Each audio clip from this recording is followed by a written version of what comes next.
Então, muito boa tarde a todos. Obrigado por fazerem parte desta atividade da Associação de Pais e da Escola dos Cantos de Romanha. Eu peço desculpa por ser uma quarta-feira, no dia da vossa folga, mas à noite era um bocado impossível de realizar esta iniciativa. Ora, aqui em relação ao nosso convidado de hoje. Eu não vou descrever a vida do nosso convidado, senão saímos aqui hoje e certamente o nosso convidado consegue resumir a sua vida. Em relação à forma como eu conheci o nosso convidado, portanto, foi através de um grande amigo nosso também, que é o Sr. Eduardo Nascimento. Certo dia ligou-me, por causa de um problema a nível informático, que estava a passar com o seu computador, e um fim de semana, portanto, passei por sua casa e tive o prazer de o conhecer. Tivemos perto de 2 horas a falar, a resolver problemas informáticos, a conhecer a vida do nosso convidado, e já há 2 anos para trás, disse a mim próprio que tinha que trazer cá o nosso convidado a esta escola, porque penso que é uma mais-valia para os alunos, pelo menos que queiram seguir as artes. Pronto, e neste momento então passo então a palavra aqui ao nosso convidado, que é o Sr. José Rui. Está bem? Muito obrigado.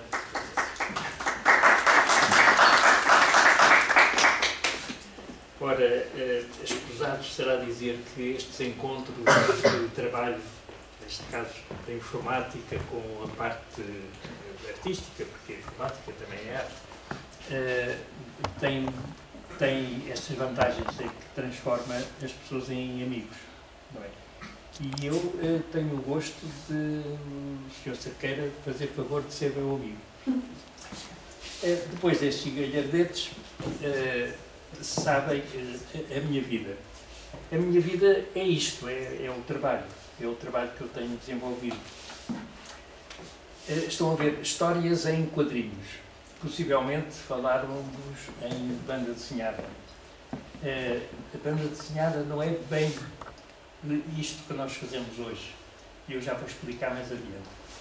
Portanto, vamos ver como é que eu faço o trabalho, que são os bastidores do livro que é apresentado já pronto. A pesquisa que é necessário fazer, os esboços que começam por tudo quanto nós fazemos, o desenho definitivo, depois desses esboços, e a cor. É claro que eu não vou apresentar por esta ordem, mas vocês vão tomando conhecimento.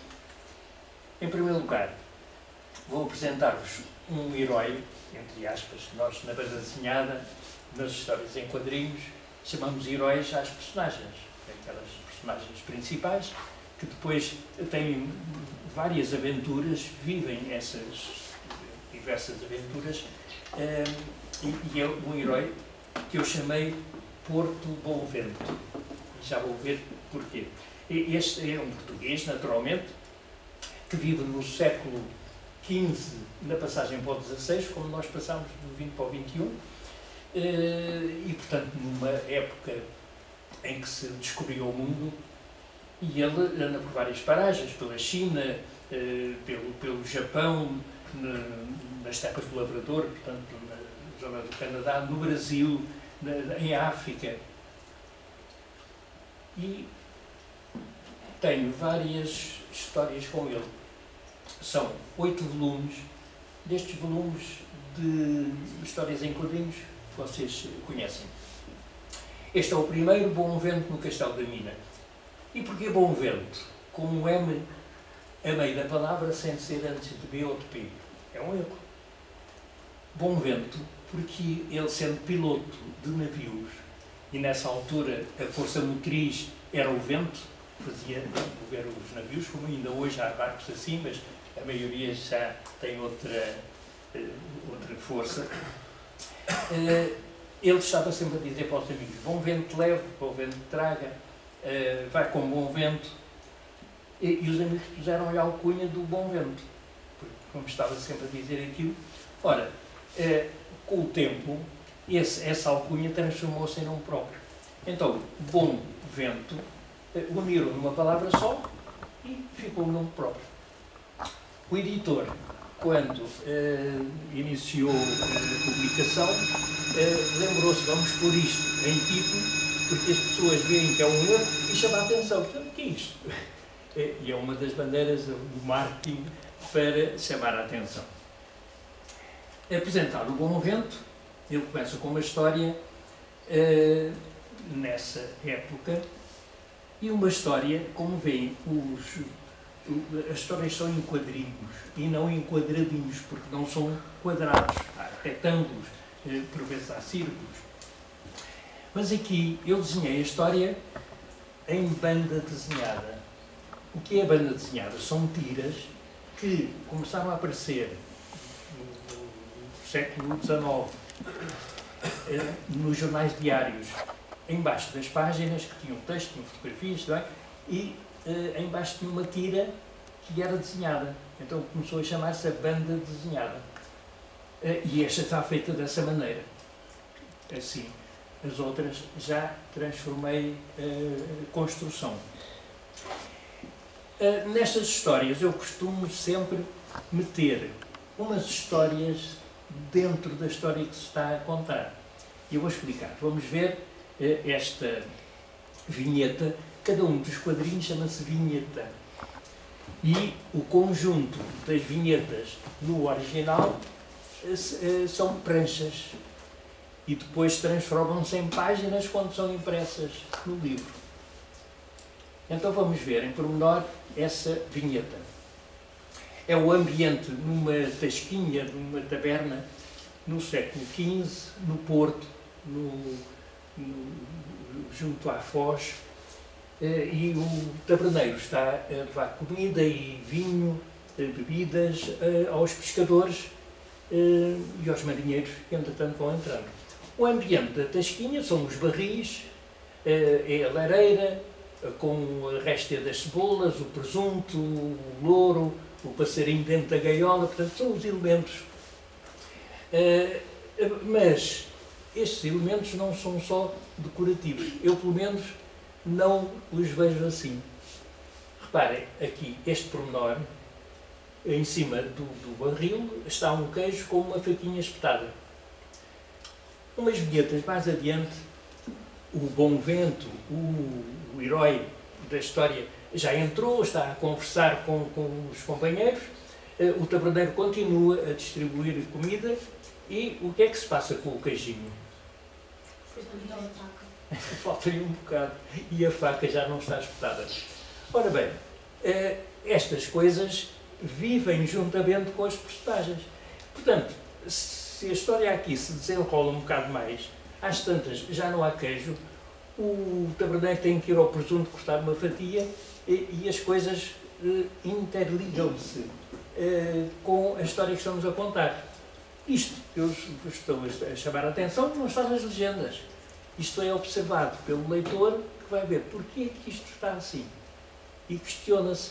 Portanto, estes livros eu procuro e vejo, por vezes consigo, que sejam lidos de várias maneiras. Primeiro para as legendas, depois para ver a história, depois ver os pormenores e para estar à procura dos porquês. E já vão ver mais. Para desenhar as personagens, eu tenho modelos vivos, utilizo modelos vivos. Portanto, este é o modelo do Porto Bom Vento. Isto já tem uma altura, portanto, este jovem já tem uns bigodes à D'Artagnan, já é muito mais velho, mas aqui os heróis da banda desenhada não têm idade. Embora nesta história o Bom Vento começa com 18 anos e ao fim do 8º volume já tem 62. Já não sobe às enxárcias do navio, e, portanto ele vai envelhecendo. Este é o outro modelo, é o capitão Batávia, o capitão do navio. O Bom Vento é o piloto e este é o capitão. Era o chefe da encadernação da Editorial Notícias, onde ele trabalhava nessa altura. E utilizava os colegas para modelos. Eles muitas vezes vinham ter comigo, você ainda não meteu numa personagem, eu tinha que o meter também. E desenhando, cá está, achei que ele tinha características para capitão do navio. Ele está a assegurar o modelo de uma caravela. A caravela que eu construí um bocadinho maior, pouco maior que a projeção, que o João conhece, porque já esteve lá no estúdio, construía peça por peça, com todo o rigor, com ajuda, naturalmente, de pessoas do Museu da Marinha e da Academia Naval, para ter em casa, no meu estúdio, uma peça que pudesse desenhar a qualquer hora do dia e quando precisasse. E sem ter que me deslocar ao museu e pedir autorização, aquelas complicações. E além disso, estão dentro das vitrinas, eu não podia agarrar neles para ver como era por cima. São 2 ângulos da caravela. E aqui outro modelo, ele está a fazer de turco, tem uma toalha a fazer de turbante, está a puxar um cabo, porque nos navios não há cordas, há só uma corda do sino para marcar as horas ou as refeições. E isto é um recanto do meu ateliê. E reparem que eu não estou sentado ao estirador a desenhar. Aqui, este é o mesmo modelo, com uma espada, e reparem, é uma espada verdadeira, porque vocês podem dizer, mas para fazer os quadrinhos pode ser um caninho de cartão ou uma régua, serve, e depois no desenho faço a espada. Só que, se o modelo tiver uma espada que tem um peso, ele não pega com a facilidade de uma régua, tem o peso da arma. E naturalmente que estes desenhos têm que ser feitos muito rápidos, porque o modelo não aguenta estar, por exemplo, assim, quanto? 5 minutos? Nem 1 minuto, nem 30 segundos, porque 30 segundos com um peso na mão é muito. E se eu começo a desenhar ali na calma, ele às tantas vai descaindo, e quando eu chego ao fim do desenho está tudo torto, está o modelo, está o meu desenho.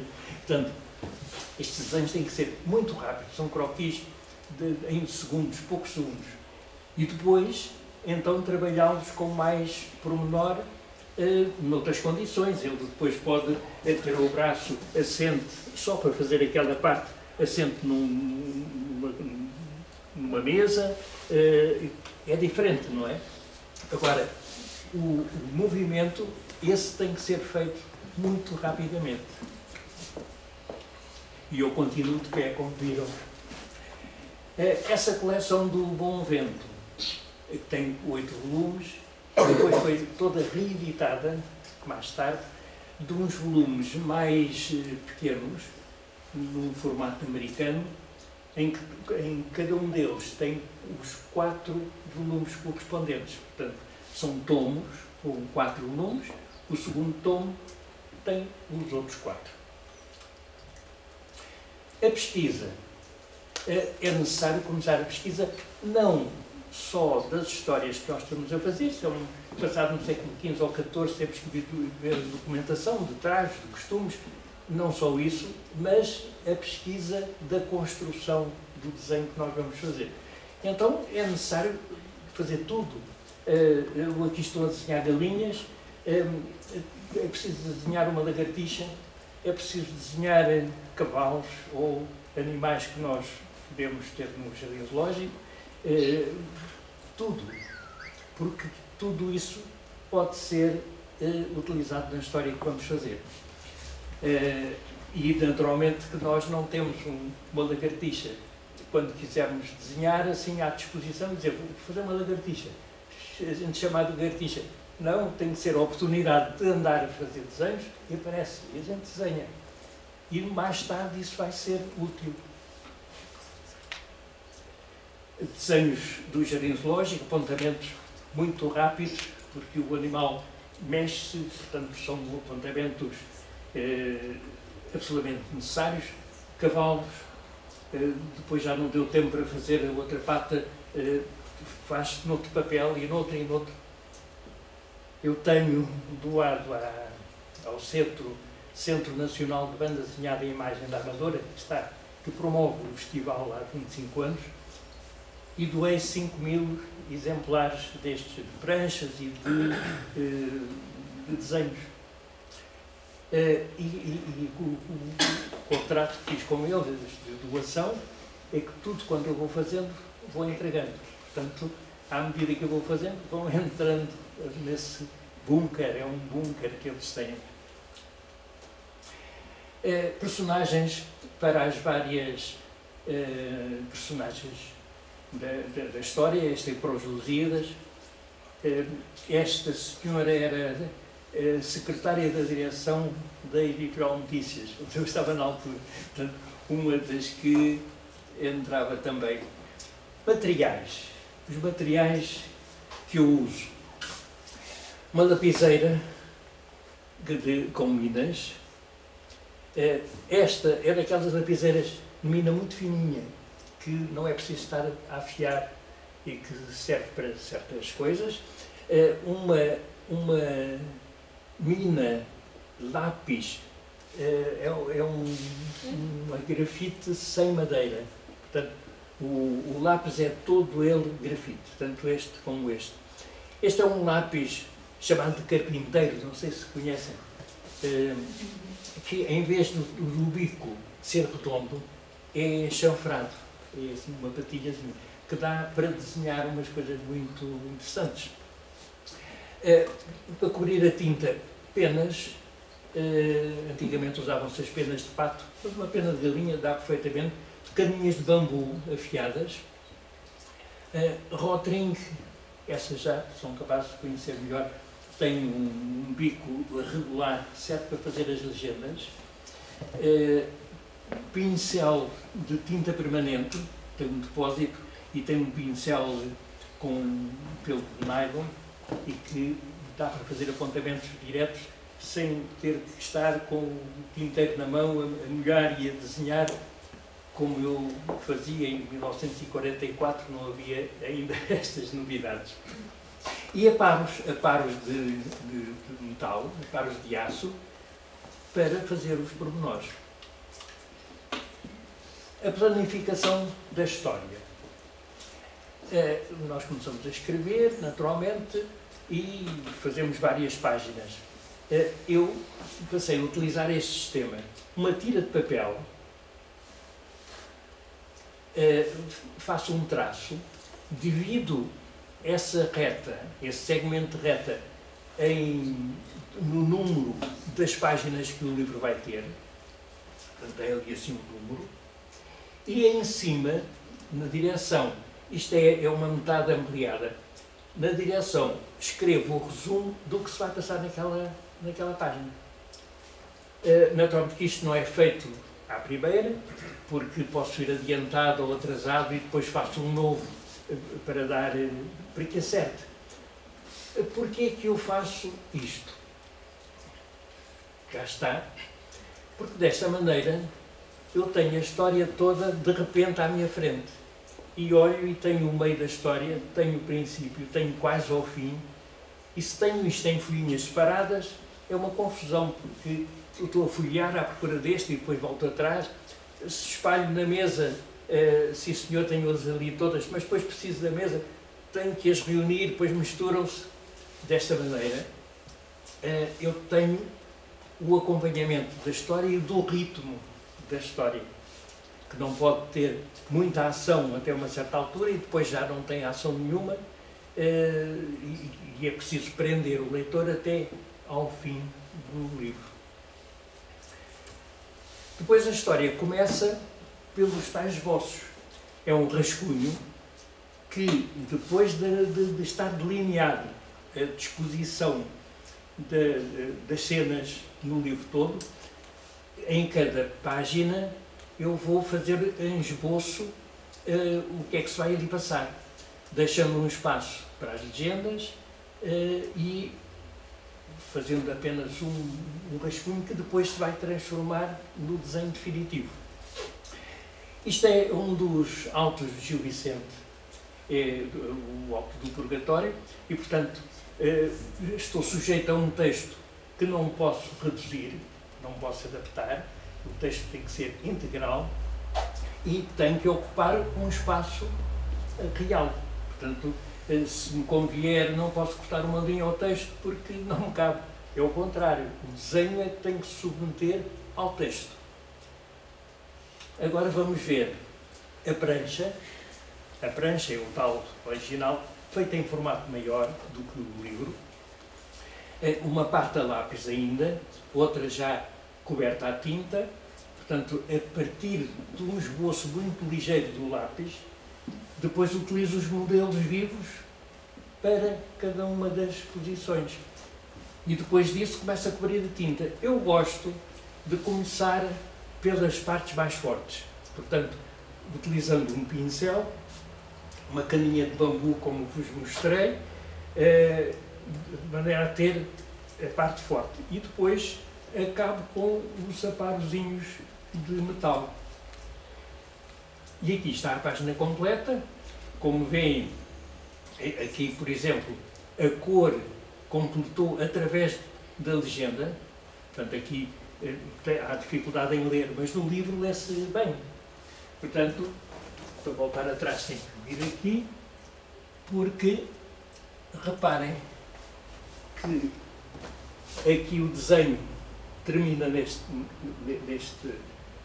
nesta altura e o resto é depois explicado na cor. Portanto, a cor acho que também tem uma importância, que é de definir planos e não complicar. Não é só dar a cor por dar a cor. Este é a pessoa que me serviu de modelo para aquela cara que chamei ali a atenção. Como vos disse, muitos depois diziam, veja se me mete numa personagem. Agora, ao fazer o Salto de Gil Vicente, a Barca do Inferno, para fazer do diabo ninguém queria. Tive eu que fazer ao espelho, utilizo muito o espelho para expressões e para situações que às vezes é difícil que o modelo compreenda. E cá estão os altos das barcas, os 3 altos das barcas. É um livro maior com 64 páginas. Esta é a da Barca do Inferno, cá está. Por se tratar de uma história mais dramática, eu trabalhei com mais negros.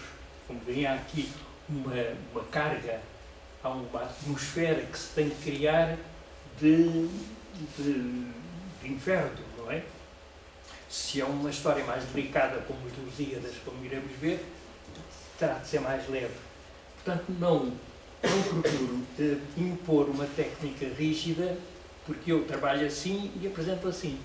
O meu trabalho é em relação à obra. Aqui está a mesma prancha, agora já impressa e colorida, em que a cor define planos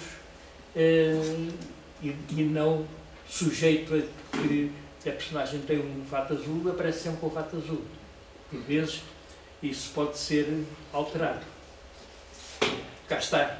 Isto não é um pobre diabo, mas é um colega a fazer de diabo com um pano cru na cabeça. Aqui este pau é depois o tridente que aparece na história. E reparem aqui, aparece a proa do Manau, que eu apresentei ali no modelo, era uma caravela. Esta é uma nau, eu também construí o modelo. E a carranca da Barca do Inferno, feita em plasticina. Porque é muito mais fácil, tendo um objeto com 3 dimensões, de o desenhar à vista, em todas as posições, do que estar a imaginar isto é visto deste lado e depois dali como é que será. Mais fácil, não é? A história de Macau.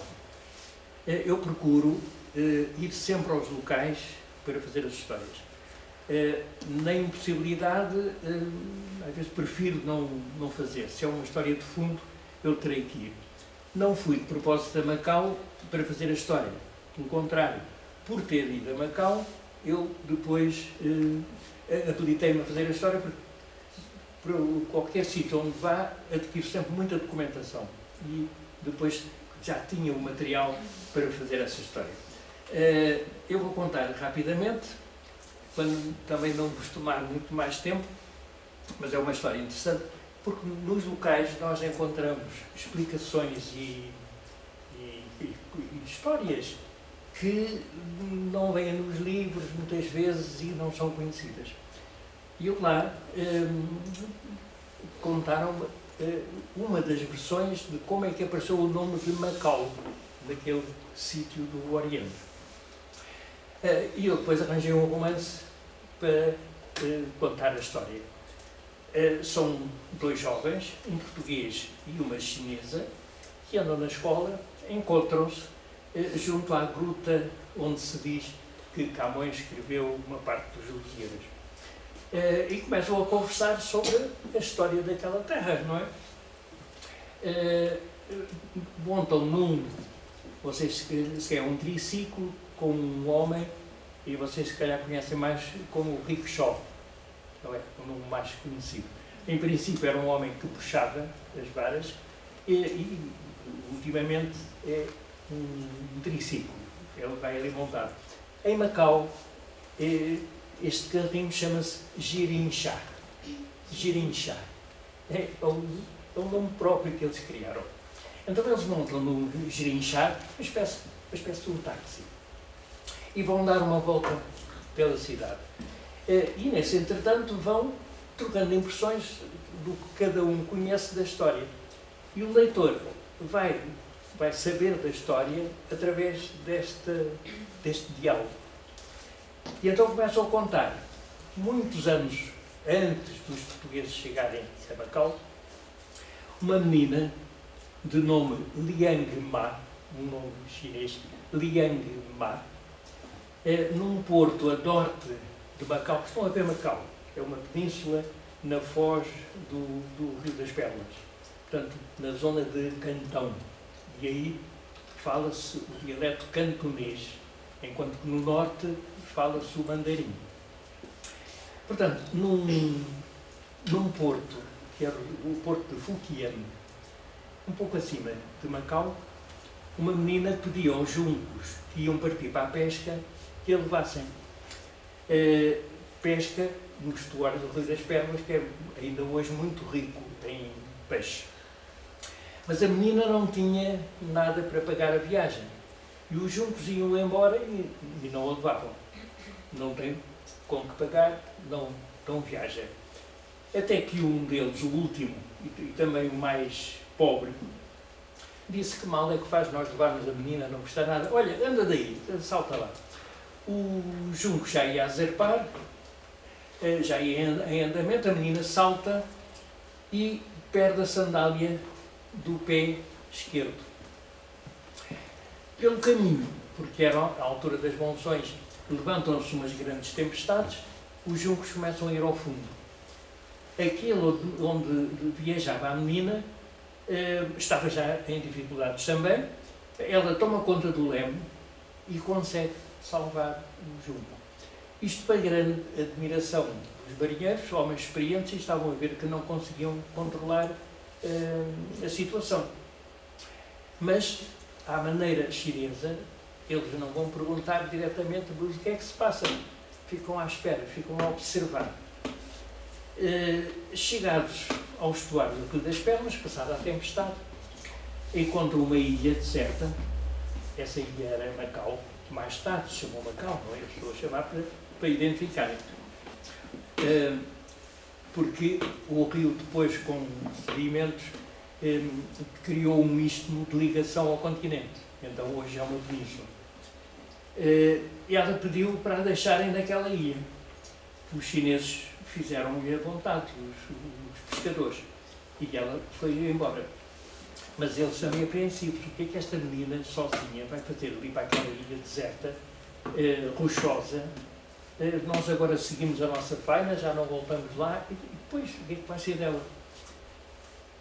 E ela subiu as escarpas e eles foram atrás para ver o que é que ela iria fazer. Não a encontravam, até que numa altura encontraram uma estátua da deusa do céu. Eles reconheceram que era a deusa do céu. Como sabem, eles têm vários deuses. E repararam que a estátua tinha o pé esquerdo descalço. Então associaram, espera, a menina que nós trouxemos também tinha perdido a sandália de pé esquerdo.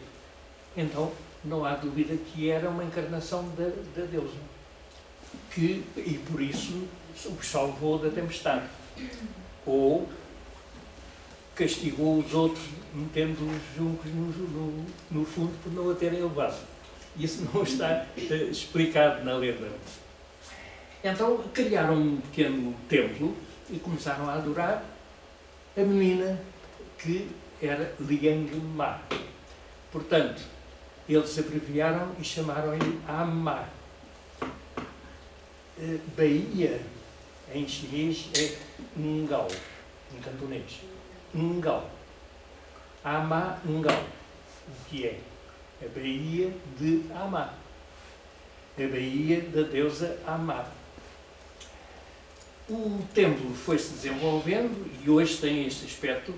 É o grande templo da Barra ou Ma Kok Biu. E então como é que aparece o nome de Macau? Quando os portugueses lá chegaram, anos depois, já no século XV para XVI, perguntaram como é que se chama esta terra, Amangau. Amangau, e a tendência foi simplificar Macau. Ficou Macau. Para os chineses, eles chamaram-lhe sempre ao mundo, ou seja, a porta, porque era através daquele estuário que se fazia, que saía e entrava o comércio para a zona de Cantão, o comércio para o Ocidente, e saindo do Oriente. E depois, com a independência, eu ainda pensei que iriam chamar-lhe ao mundo, mas não mantiveram Macau, hoje continua a ser Macau. Agora, é a mesma prancha, mas há uma diferença. E vou passar atrás.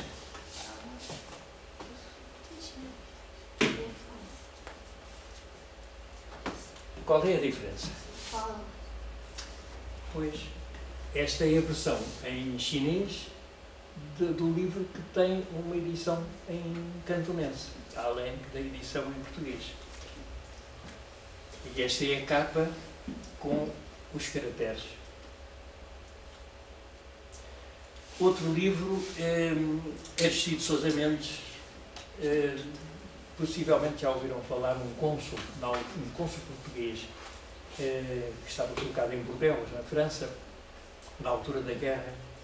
Ele, por meio de vistos, salvou uma quantidade enorme de refugiados da guerra, perseguidos pelos nazis. Portanto, eles precisavam de vistos do consulado português para atravessar a Espanha, estavam em França, para atravessar a Espanha, virem a Lisboa, apanhar barcos para os Estados Unidos, que era o único sítio onde não havia guerra declarada, embora os Estados Unidos tivessem entrado na guerra. E daí esta alegoria de refugiados que vêm da guerra, passam pelo visto do Aristides e caminham para os Estados Unidos, para a liberdade, para a salvação. Esta é uma edição em português.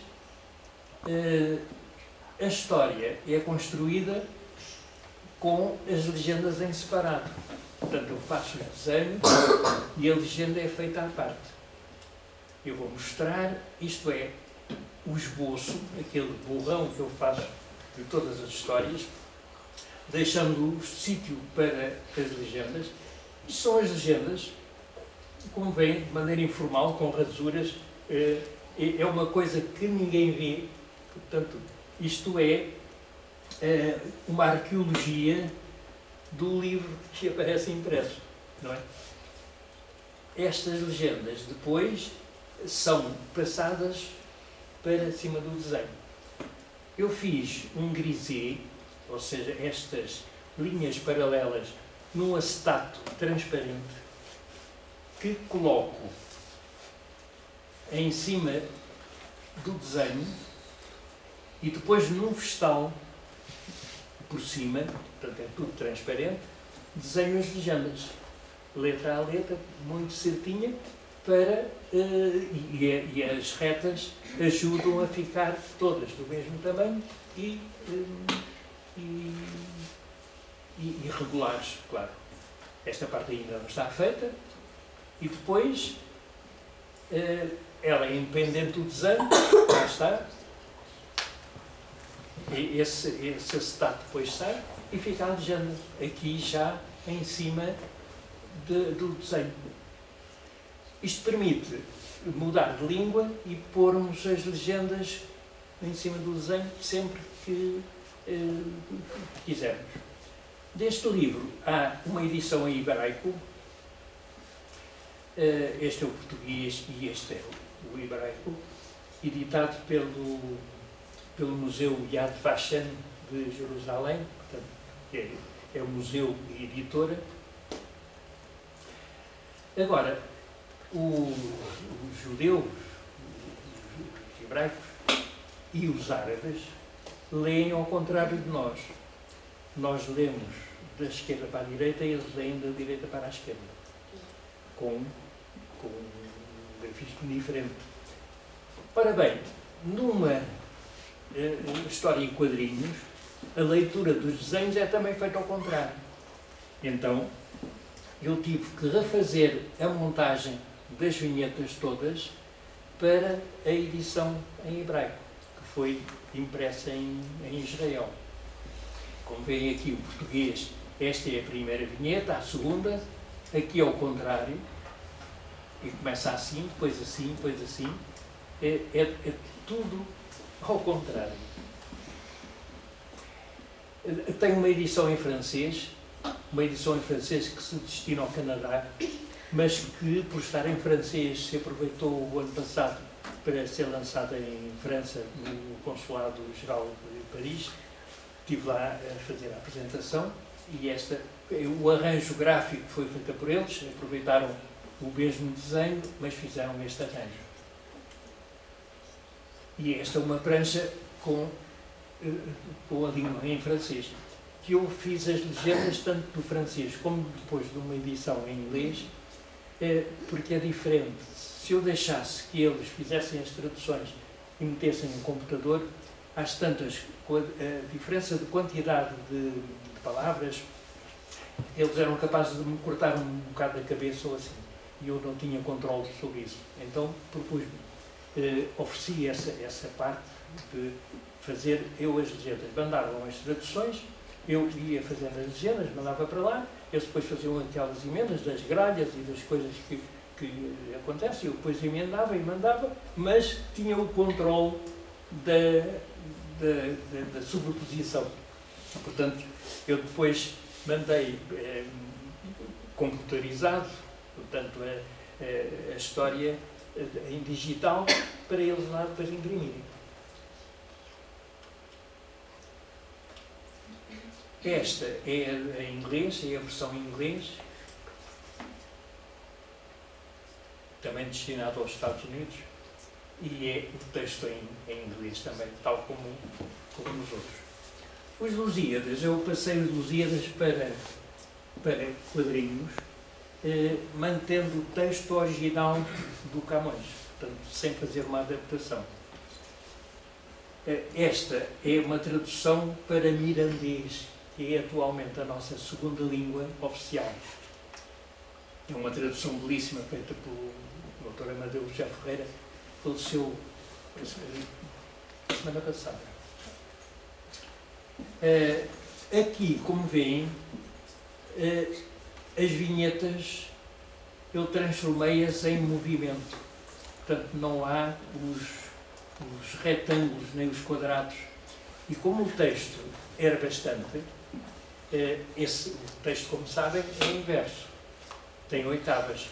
Eu coloquei o texto todo seguido, sem a preocupação de terminar no fim das oitavas, para dar um dinamismo diferente. E isto deu que estamos perante um texto muito bem escrito, independentemente de ser em verso. E para que esse texto não pesasse na história, eu utilizei como separador de certas vinhetas e dar-lhes um certo movimento. Como veem, aqui as coisas... o texto acompanha o movimento da história. E estamos perante o Adamastor. Vocês sabem quem foi o Adamastor? Ou quem é, uma vez que está sempre presente, dos Lusíadas?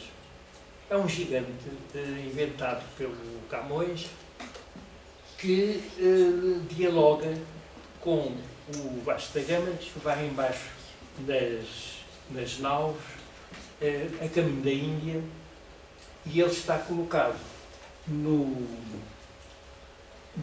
cabo das tormentas ou da Boa Esperança, não é?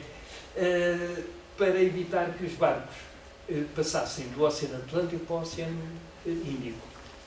E isto tem uma história relacionada com deusas, e o Camões descreve como era a figura no seu texto. Os cabelos térreos, cheios de terra, os dentes amarelos, a boca negra, os olhos encovados. Descreve de tal maneira que eu não podia fazê-lo diferente. Só que ele não se refere a ser cego do olho direito. E eu fiz isso. Acham porquê? Porque esta fantasia. Alto. Porque o Luís Camões não tinha olho. Pois, é que se observarmos o diálogo que se estabelece entre o Adamastor e o Camões, o Vasco da Gama, este gigante é um pobre diabo. Ele foi atraído àquele rochedo e ficou ali preso para toda a eternidade. Há uns amores frustrados nele, há um degredo. Isso não é mais do que os desabafos do Camões em relação à sua própria vida. Portanto, ele põe na voz deste gigante aquilo que ele podia lamentar-se. Então, identifiquei-o assim. Isto não está escrito em lado nenhum. Naturalmente é cada leitor que vai ver, mas porque ele pôs aqui o olho. Por exemplo, você era capaz de despedir logo. Isto deve ser por causa do Camões. Tá? E depois, lendo, relaciona-se. João de Deus, também um dos livros que saiu já o ano passado, também com tradução para mirandês.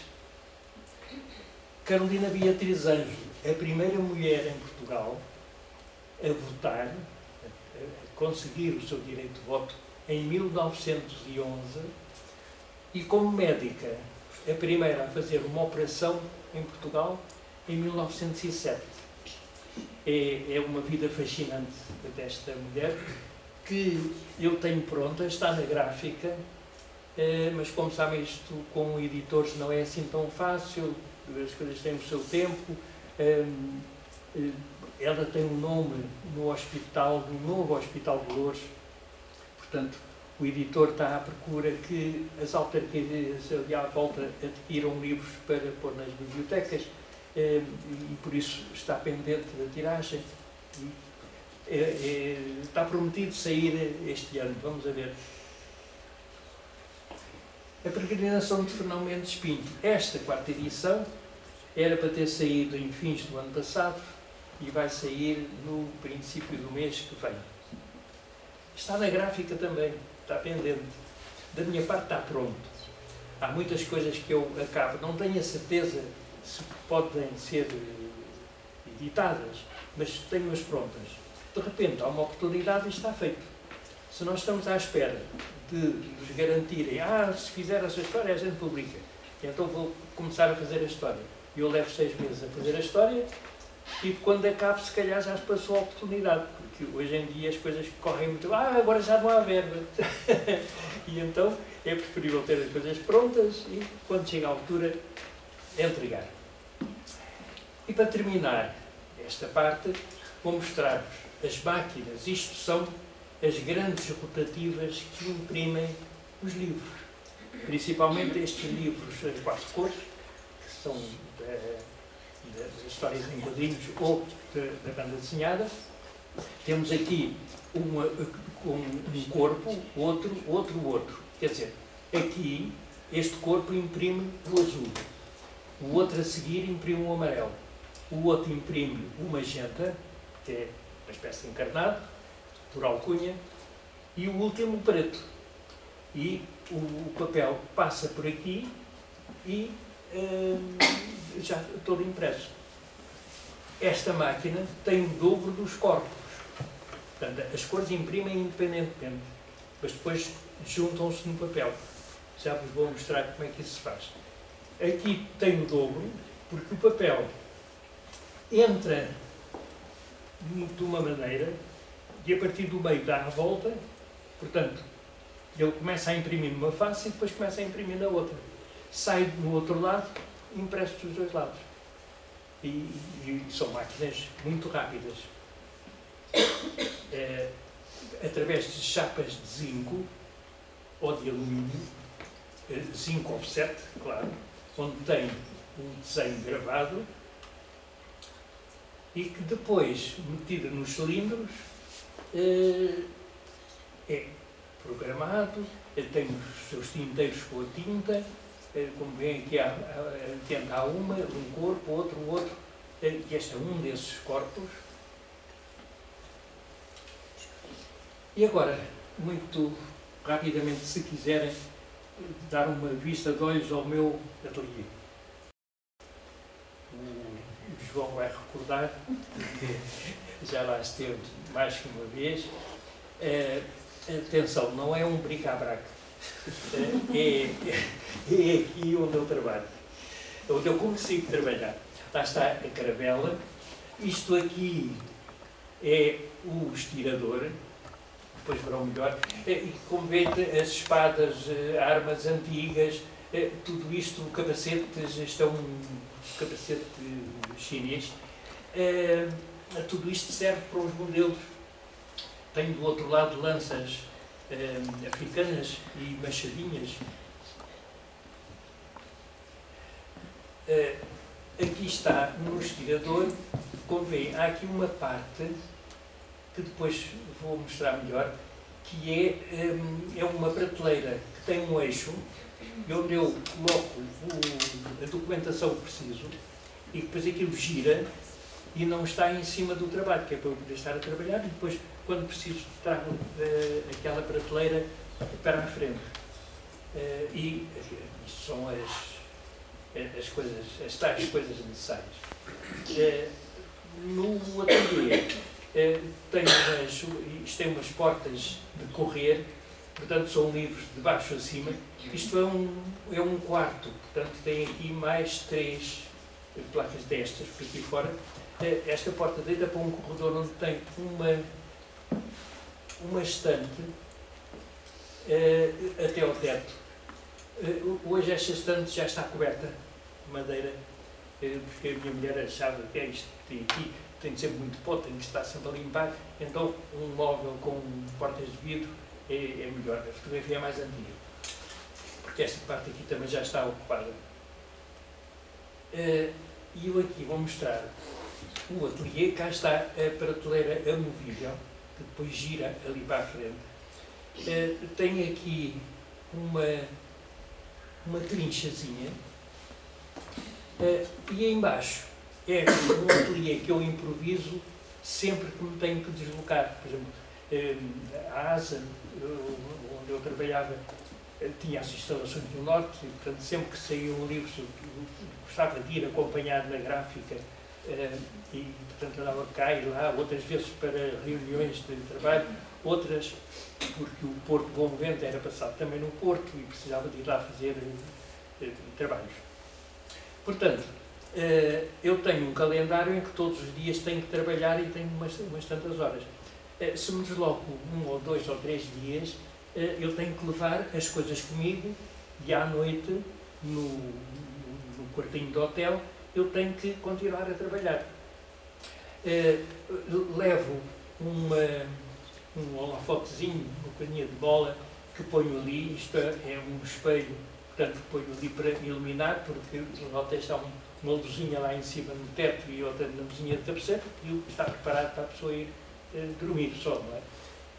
E improviso um estirador, puxando um banco para o pé de uma cômoda, levo uma pranchetazinha dentro de uma pasta, puxo uma gaveta para dar a inclinação certa e estou ali a trabalhar. Portanto, isto que vos estive a mostrar, vocês podem dizer, eu até gostava de fazer umas coisas, mas para fazer aquilo é preciso ter aquela montagem toda, aquilo, e então vou esperar um dia que tenha essas possibilidades para começar a trabalhar. É o contrário. Nós podemos trabalhar em cima do joelho, na mesa da cozinha, quando não está a ser utilizada, e a pouco e pouco vamos criando as nossas montagens. Ora bem, este a mais significa que vou mostrar agora. Já, obrigado. Vou mostrar agora o primário próximo às vossas aguarelas, será o ultramarino.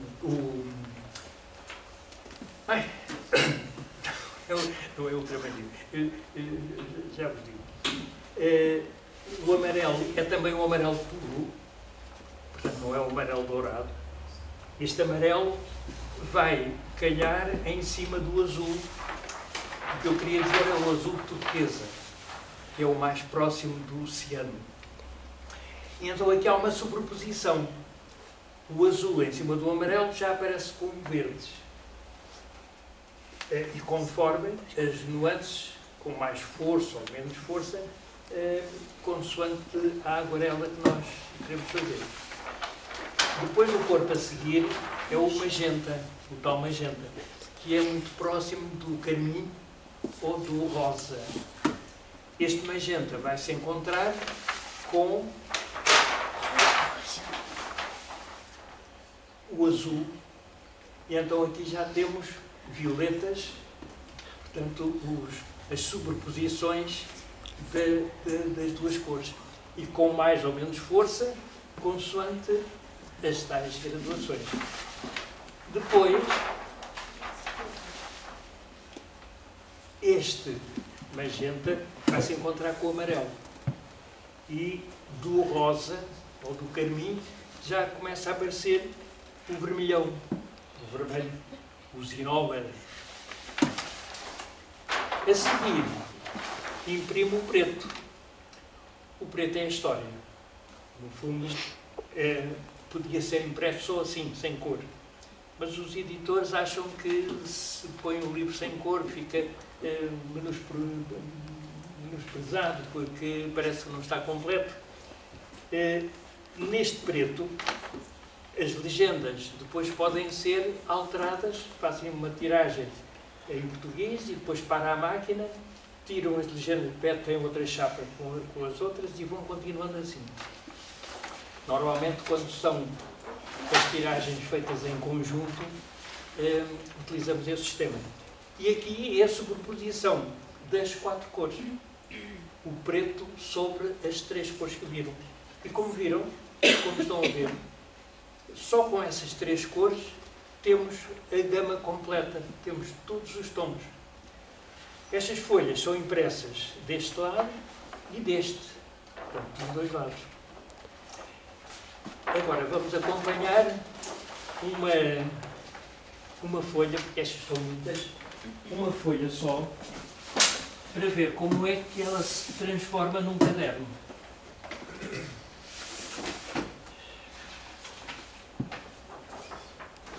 Então temos uma folha. Agora, já repararam que há umas de cabeça para baixo e outras de cabeça para cima. Vocês podem pensar, o montador que fez isto enlouqueceu. Quer dizer, como é que daqui vai ser o caderno? Porque isto vai obedecer a uma dobra. Primeiro é dobrado assim. E depois é dobrado assim.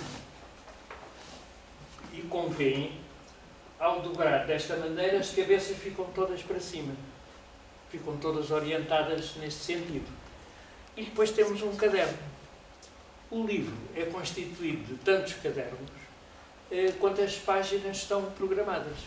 Portanto, são cadernos de 8 páginas, vão juntando e depois formam um livro, que é cozido no sítio da lombada ou colado. Cozido com um fio, com um cordel fininho, ou então é inclinado neste lado, leva uma cola muito forte e as folhas estão presas nesse sentido.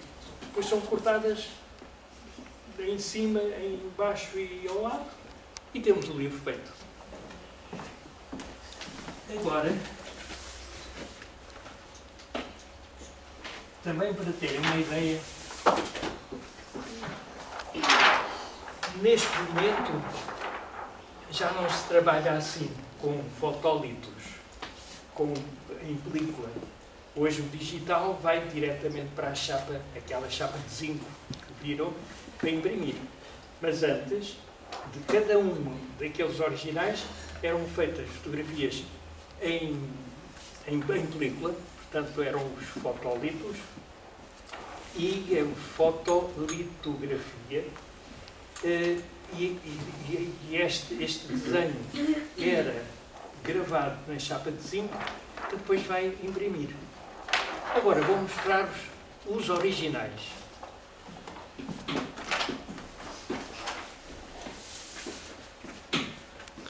Eu, como vos disse,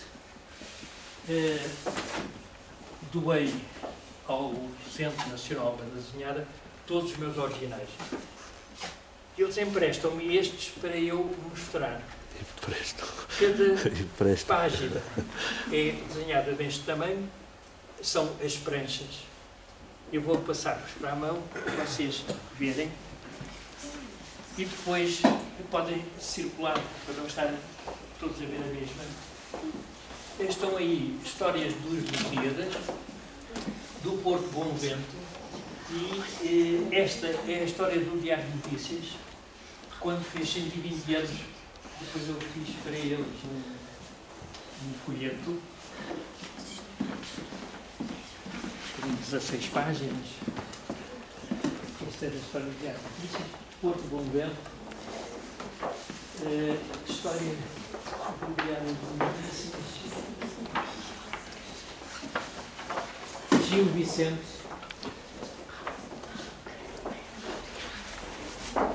Lusíadas, um óculos de Gil Vicente e mais um dia.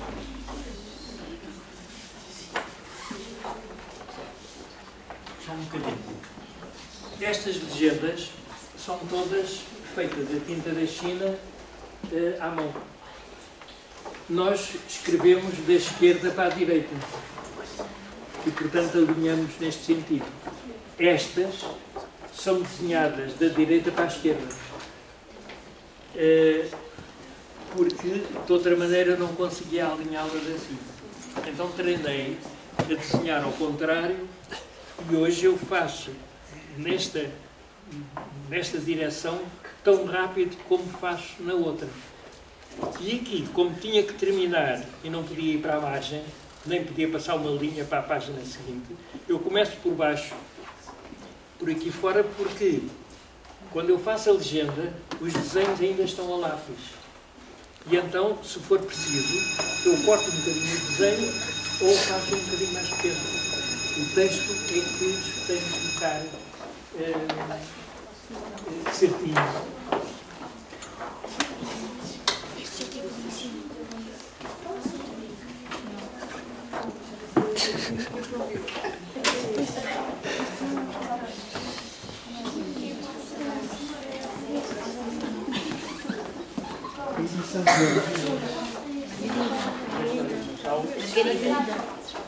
Margarida.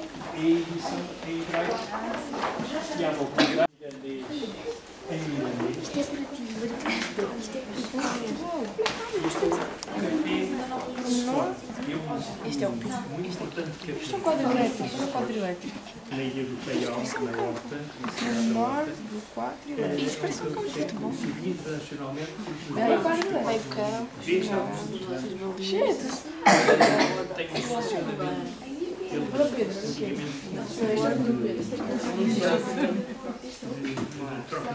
Olha, Também é mais fácil, mas, por exemplo, quem parece um jogador dos Estados Unidos e assim, e deixar Andando ali para trás.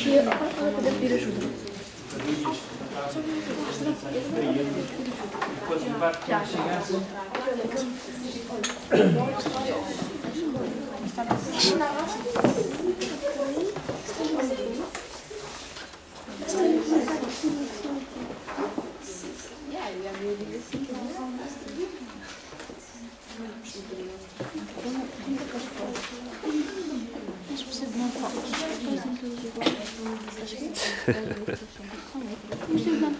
a partir de uma certa altura, foi possível colorir os originais no próprio desenho a tinta da China.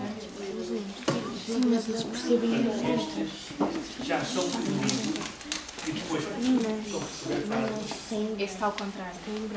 Tem que abrir daqui.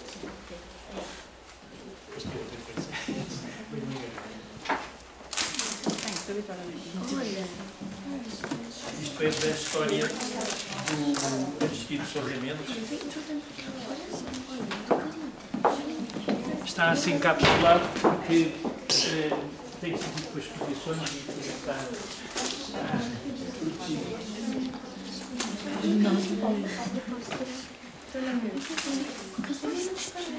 Não tem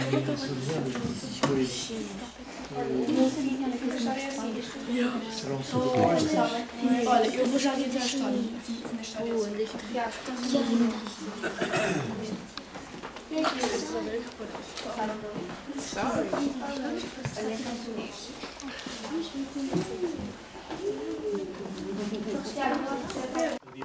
Na projeção, eu desenho com uma lapiseira, porque eu gosto de fazer o esboço dos originais definitivos, não é? Só com o peso do lápis. Quer dizer, não carrego. Porque se eu carrego, depois se preciso de apagar, tenho que fazer força. E estou a estragar o papel, não é? Que depois tenho que levar ainda a tinta da China por cima. Então, eu uso uma lapiseira e não um lápis, porque o lápis nós vamos afiando e vai ficando pequenino. E quando tem este tamanho já não tem o mesmo peso de quando era maior. E então tenho que estar já a pressionar um bocadinho mais. A lapiseira tem sempre o mesmo peso, porque a mina não influi muito, não é? Vai-se gastando, mas o peso da lapiseira é o mesmo. Portanto, dito isto, eu, no verão, utilizo uma mina, porque há as minas rijas, as HB, por exemplo, não sei se estão dentro destes números das minas, e há, por exemplo, o 2B ou o B, que é muito macia. O HB é mais rígido. Eu, no verão, uso uma mina, e no inverno uso outra. Porquê? O que é que acham que eu faço esta diferença? Porque sei. É por uma necessidade. Não é porque agora mudou. Estamos na primavera, vou mudar de lápis. Não é por isso. Mas há uma necessidade de ter isto em linha de conta. No verão, o que é que há? Sol. O ambiente, calor. É muito quente. No inverno, e umidade. Ora, estas duas temperaturas incidem no papel. O papel, no verão, está mais seco. Não é? No inverno, está um pouco mais úmido. Não está molhado, naturalmente, mas há uma diferença no papel. Se eu, no verão, trabalhar com uma mina muito macia, com o 2B ou com o B, a grafite incide mais em cima do papel. O papel tem um grão e então há muita grafite no papel. Se eu no inverno trabalhar com essa mina, o papel não está tão seco e então trabalha melhor. No verão posso trabalhar com uma mina mais rija, o HB, porque já não deita tanta grafite no papel. Então, por essa necessidade, eu mudo de mina. Não exatamente, começa hoje o verão, mudo de mina. Não, estou sujeito ao tempo. Há alturas no verão em que eu tenho que voltar à mina rija, à mina mole, porque há tempos de chuva e assim, não é? Mas tenho cuidado de fazer isso para não castigar o papel. E mais perguntas? Se quiserem saber o número dos meus sapatos.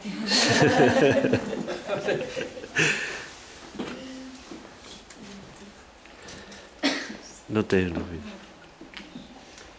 Então, já agora, eu não sou recitador de poesia, mas gosto muito de uma poesia que simboliza o que nós todos andamos à procura, que é a simplicidade.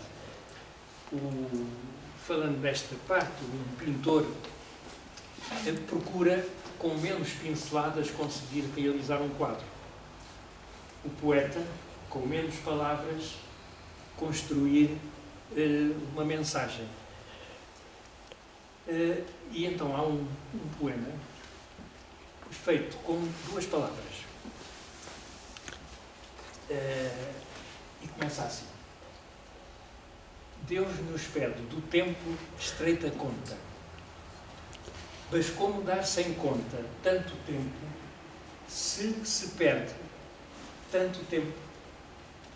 Para a tempo fazer a minha conta, dado-me foi por conta muito tempo, mas não cuidei do tempo e foi-se a conta. Eis-me agora sem conta, eis-me sem tempo. Ó vós, que tendes tempo e tendes conta, não o gasteis sem conta em passatempo. Porque quem diz-te conta de seu tempo, se tivesse feito a tempo, a preço e conta, não chorava sem conta o não ter tempo. É um poema de Frei Castelo Branco, que simboliza que o tempo é importante e que temos de ter conta nisso. E as contas também são importantes.